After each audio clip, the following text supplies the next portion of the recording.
Rajkot crime branch પાસે આજથી આશરે 20 દિવસ પહેલાં એક માહિતી આવી હતી કે જેની અંદર બોગસ પેઢી ઓપન કરી અને તેના આધારે બોગસ જીએસટી બિલો ઈ-વે બિલો બનાવીને input tax credit pass on કરવાનું એક આખું સ્કેમ જે છે એ રાજકોટ શહેરની અંદર ચાલી રહ્યું છે. તે માહિતીના આધારે ઇકોનોમિક ઓફેન્સ વિંગ રાજકોટ શહેર દ્વારા તેની સઘન તપાસ હાથ ધરવામાં આવી હતી. આ તપાસ દરમિયાન તેવું ધ્યાન પર આવ્યું હતું કે ખોટા ભાડા કરારો બનાવી, આધાર કાર્ડનો દુરુપયોગ કરી અને ખોટી કંપની બનાવીને પરમાર એન્ટરપ્રાઇઝ નામની એક કંપની દ્વારા અન્ય વિવિધ આશરે 14 જેટલી કંપનીઓ છે તેને bogus below input tax credit pass on કરવા માટે થઈને આપેલા હતા. આ તપાસ દરમિયાન ત્યારબાદ એવું ધ્યાન પર આવ્યું કે 3 કંપની એવી છે કે જે અમદાવાદ સ્થિત ડીએ એન્ટરપ્રાઇઝ, પછી ભાવનગર સ્થિત કંપની અને ગીર સોમનાથ સ્થિત કંપની કે જે અગાઉ પણ અમદાવાદ ક્રાઇમ બ્રાન્ચ દ્વારા આ પ્રકારનું એક કૌભાંડ પકડવામાં આવ્યું હતું.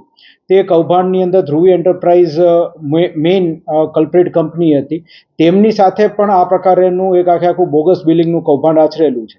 એટલે આ 3 કંપની અને એ સિવાય બીજી 11 કંપની એમ કુલ 14 કંપનીઓ જે છે તેના વિરુદ્ધ હાલ ફરિયાદ દાખલ કરવામાં આવી છે અને તે ઉપરાંત પરમાર એન્ટરપ્રાઇઝ જે છે તેના વિરુદ્ધ પણ ધોરણસરની કાર્યવાહી હાથ ધરવામાં આવી છે. અત્યાર સુધીમાં કુલ 5 આરોપી જે છે તેઓને અટકાયત કરી આગળ પૂછપરછ કરી તેઓ વિરુદ્ધ ધોરણસરની કાર્યવાહી હાથ ધરેલ છે, જેની અંદર આ પ્રકારના બોગસ જે ભાડા કરારો બનાવવા માટે થઈને જે લોકોએ આખું નેક્સસ બનાવ્યું હતું તે કારાણી અમનભાઈ, અમન રફીકભાઈ, સૈયદ ઉર્ફે કાળુ મજીદભાઈ, વિશાલ પરમાર અને પાર્થ પરમાર આટલા લોકોની અટકાયત કરી ધોરણસરની કાર્યવાહી હાથ ધરવામાં આવે છે.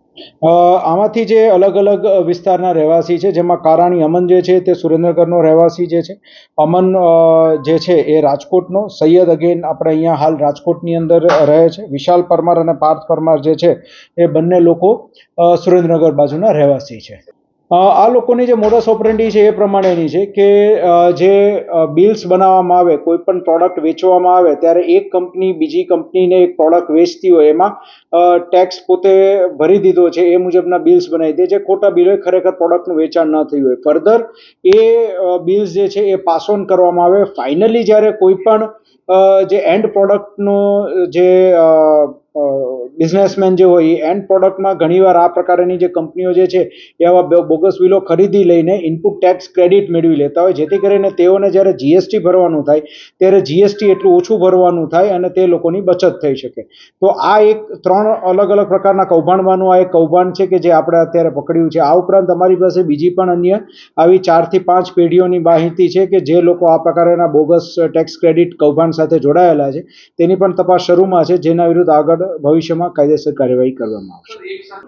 જે અમને માહિતી મળી હતી તે મુજબ અમે અલગ અલગ જિલ્લાઓની અંદર 14 સ્થળોએ દરોડા પાડેલા હતા, જેમાં સૌથી વધારે રાજકોટ અને રાજકોટ રૂરલ વિસ્તારની અંદર કંપનીઓ હતી. ત્યારબાદ ભાવનગર, ગીર સોમનાથ, જુનાગઢ, મહેસાણા, ગાંધીનગર, અમદાવાદ અને સુરત ખાતે પણ દરોડો પાડવામાં આવ્યો છે અને ત્યાંથી જે ઇન્ક્રિમિનેટિંગ એવિડન્સીસ છે, ડોક્યુમેન્ટરી એવિડન્સીસ છે, તે અમે લોકોએ હાલ કબજે કરીને જે એમાં એના માટે રિસ્પોન્સિબલ લોકો છે તે લોકોની પૂછપરછ ને એવું બધું હાથ ધરવાની પ્રક્રિયા હાથ ધરી છે. અત્યાર સુધીમાં જે મેઇન આપણી જે પરમાર એન્ટરપ્રાઇઝ જે છે જેમાં ફરિયાદ દાખલ થઈ છે એમાં 61 લાખની આસપાસનું ઇનપુટ ટેક્સ ક્રેડિટ કૌભાંડ છે. પણ ત્યારબાદ આજે અલગ અલગ કંપનીઝ પાસેથી જે એવિડન્સીસ મેળવ્યા છે તેનું વિશ્લેષણ કરી આગળ આંકડો કોઈ મોટો આવે છે કે કેમ તે આપણે જાણી શકાશે. હાલ અમારી જે તપાસ છે તેમાં જે 3 અલગ અલગ કંપનીઓ એવી છે કે જે અગાઉ પણ અમદાવાદ ક્રાઇમ બ્રાન્ચના ગુનાઓમાં સંડોવાયેલી છે. તેમાંની એક આ કંપની છે જે ડીએ એન્ટરપ્રાઇઝ જે છે તે મનોજ લાંઘાના નામે છે અને તે પોતે જે છે એક આમના કોઈ રિલેટિવ થાય છે મહેશ લાંઘાના, તેવી અમારી પાસે અત્યારે પ્રાથમિક માહિતી છે.